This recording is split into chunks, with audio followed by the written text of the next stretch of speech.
right, I've been getting tons of requests to go over my Blitz strategy, which I've been using with a little bit of success over the last couple weeks since the Sim Blitz.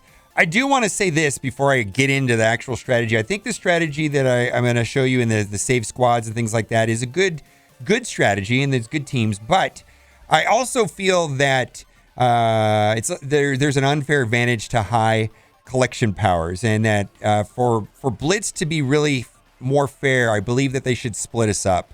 You know, they got everybody clumped together, and I wish it was split up kind of like arena shards, but not necessarily arena shards, but maybe something to do with how long you played the game, like maybe clumping people up, you know, every 100 days, you know, and splitting us up amongst 12 shards or something like that, would just seem to be a better system than what we have right now.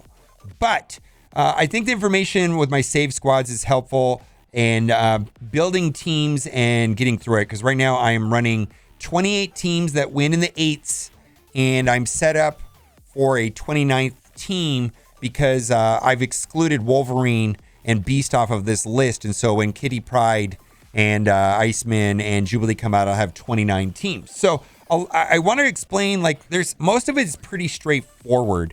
You literally put the teams that make sense together and factions that and we'll talk about some things that I changed recently that allowed me to get more out of my roster. Okay, so I think some of this stuff is going to be so like no-brainer obvious. You know, obviously you build Black Order and you build symbiotes, you build Marauders, and you build Asgardians, then you build Inhumans, and then you build S.H.I.E.L.D. Now, there's a couple different ways of doing S.H.I.E.L.D., and I got to tell you that this S.H.I.E.L.D. team doesn't always win. And I've been thinking about some different strategies, but I might have to save that for a different video. But this is what I've been doing, and it's been working okay for me for now. But that's for another video. Okay, then Phoenix. What I did here is basically, I think Phoenix, Colossus, and Storm all belong to... Phoenix, Colossus, and Cyclops all together. And the reason why I use Psylocke and Storm is because they have the highest in power.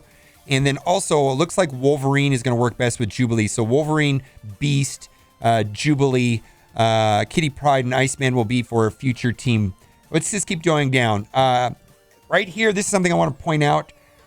This is your typical X-Force team. I put Deadpool in the middle. It feels like this team wins more with Deadpool in the middle. There's this idea that the AI typically targets the middle character the most. And of course, when you have, as long as Domino's alive, Deadpool will continue to revive. And so I've had better luck with this team ever since I put Deadpool in the middle. Then we've got Inhumans 2.0. We've got Supernatural.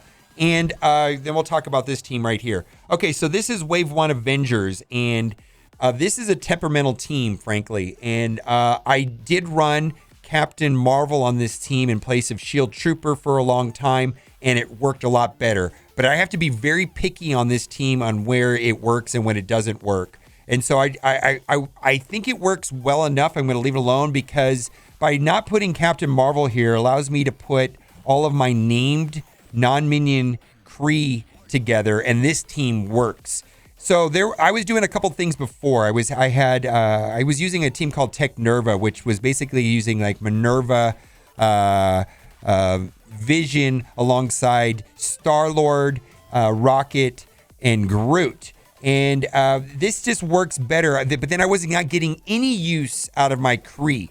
And I was able to split my Kree into two teams, and both teams win. Absolutely. This is all of the non-minions. And then the second team, which is at the bottom of the list, is just Kree minions. And that team also wins in 8.3 quite a bit. And so I'm really happy with that. Now, let's go down the list. Now, this is something right here. Now, I think there's two ways of building this team. You could either use Namor or She-Hulk. I'm using She-Hulk because I'm using Namor on another team. And actually, Namor is kind of a floater, and I could have put him in a ton of different places. But we'll get to that more later. Pimtech is Pimtech. And then I finally, after the longest time, reassembled Guardians and put them back together. This is also a temperamental team. Doesn't always win at 8.3. You have to pick your matches very carefully. This is definitely not just like an auto win team. I have to be very careful about where I use it and when I use it. But it does it well enough. And so some of these teams, like this team right here and the Shield team, I'm starting at the top of my roster and I'm going through like Thanos, and I'm just winning. Sometimes you lose, right? And when I'm in 8.1 and 8.2, I will go and specifically try to use this team right here, the Guardians or like Shield team, because I know it doesn't always win in 8.3. So I try to use them when I'm at an under 8.3, 8.1, 8.2, and so on and so on. If I do happen to lose a fluke match, because there is some RNG on it, absolutely. And that's for sure. Then we got, I use this particular configuration because they have their points are the highest, and it just has to do with my power levels. I think it's important to have very consistent power levels, have them be relatively close to each other. And then I actually put my other 3 Sinister 6 with Dad Bros. Dad Bros actually carries a team, so there's a lot of different things you can do. A lot of it's going to depend on your roster too. I mean, if your power levels are all over the place, you have a 20,000 power character with 100,000 may not work out as well. There's some exceptions to that. I think Mercenaries kind of work very well with a high Taskmaster for sure. Next, we got Power Armor. Now, this is an interesting team. This is Zemo. So I actually don't think I needed to use Namor here. And the only reason why Namor here is because of his power. I actually could put like a high power character that's not getting used. I actually probably could put Nebula right there. I probably could put anything. Actually, Nebula might work better with Ultron because she's villain tech. But I could put somebody else there. But this is a team right here where as long as I'm running these 4, I can put a floater here in this 5th slot. And that, for me, that happens to be Namor. So I just put him there. I may reposition Namor on another team in the future. This is something that I'm not 100% sold on. It's been working for now, but it might be slightly overkill. This is something that I just recently changed and I'm very happy with. I think the core defensive war team uses with Mercenaries is going to be, of course, Taskmaster, Merc Riot Guard, and Merc Lieutenant. Now, a lot of people use Killmonger and Shuri or Korath or something like that. But I put Korath with my Kree team, my Kree non-minion team with Ultimates and so on. And I'm actually pulled Bullseye and Merc Sniper out of the dregs of my roster. And it absolutely works just for a Blitz team. This is just Blitz teams. This is not a war team. This is nothing. This is strictly a Blitz configuration. This team wins all the time. Not a problem. And I'm getting use out of 2 characters that I was not using at all. Merc Sniper and Bullseye works just beautifully because the team 100% is just about Taskmaster only. All right, so here is Hero Brawlers. Now, Hero Brawlers is a 4-man team. And the Gamora is just the floater. You can actually use any other hero brawler that you like there. I see a lot of times people using Spider-Man, some people using Psylocke, some people also using Wolverine. I found different homes for them. So Gamora was absolutely homeless. And so I put her on this team and that works just fine. Now, I left Punishers alone. I did not remove Punisher and put on the skill military.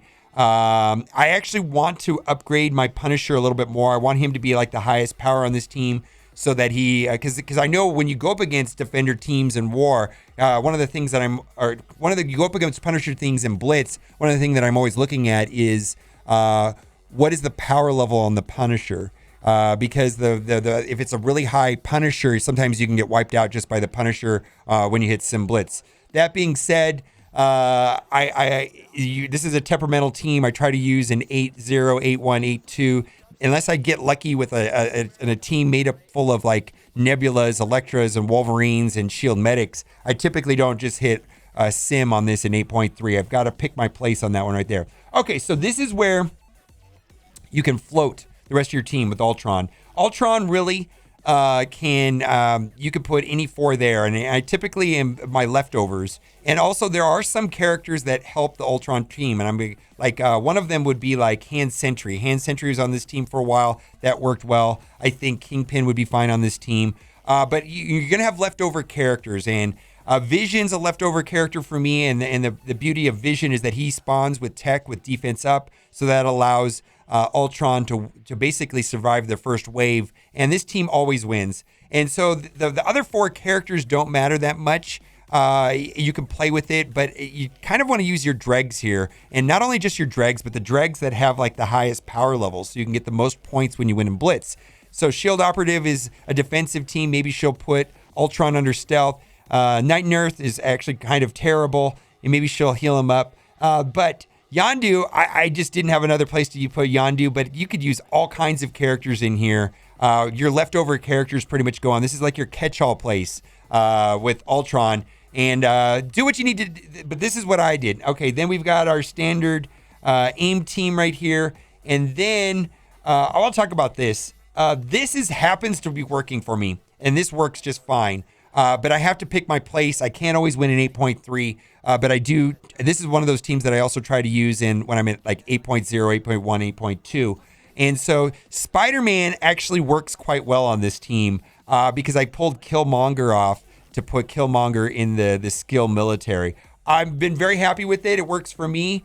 It may not work for everybody. The problem with this team is that Shuri has all the power, and most people have highly upgraded Shuri, so it kind of throws the team into lopsidedness. And so me putting my Spider-Man in here kind of offset that, and I've been getting wins. Dad Bros. Okay.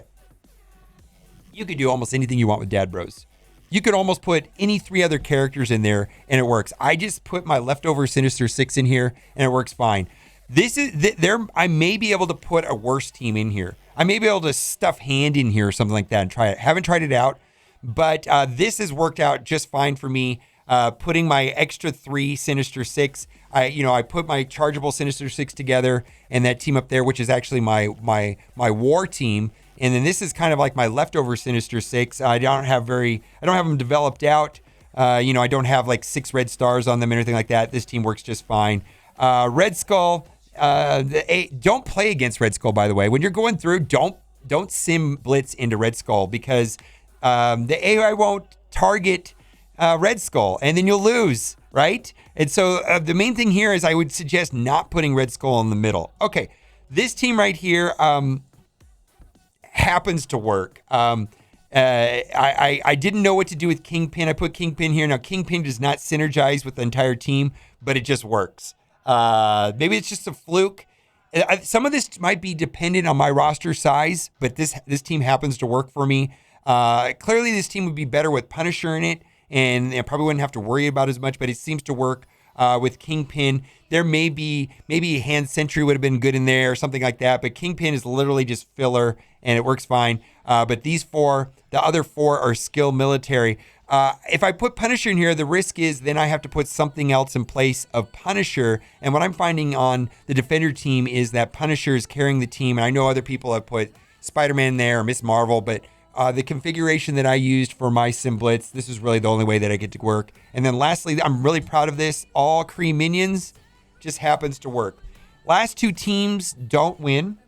Hand does not win. That's literally a drop-down team. And this team right here is literally a placeholder for win for Beast, Wolverine, and for when Kitty Pryde, Iceman, and Jubilee will go onto this team. Nebula probably could work well on that Ultron team. These Hand Sentry probably can work on a lot of other teams. And then it just becomes about power level optimization and putting your highest power level characters under those extra teams where you can have floaters. And then what I'm finding is the more that I play Sim Blitz, and I do set 2 hours times. I try to do 4 rotations before I go to bed, and then I wake up in the morning, and then I set my hours every 2 hours. I begin to learn what teams win and lose in. It's just kind of a practice. And I know that the meta is constantly be shifting, so it's not going to always be a static thing, which teams win and lose. And you start to get a feel for it. Why does Marauders lose randomly sometimes? Why does symbiotes lose randomly? And then after a while, you start figuring it out, and you stop picking up those matches that don't make sense, or they just sometimes lose. Like there's a 25% chance they lose. I hope there's a lot. I just want to say there's a lot of different ways of putting these teams together. This one is working best for me. And like I said, I've been doing fairly well in my Blitz scores on important ones like this is Yelena one, Cull, and so on. And so I've been really happy with my save squads. Hopefully this helps set up your squads. But I'm pretty thrilled that I have 28 teams that work okay. And hopefully it'll be 29 too. Let me know what you think in the comments section. And as always, thanks for watching. Keep on gaming.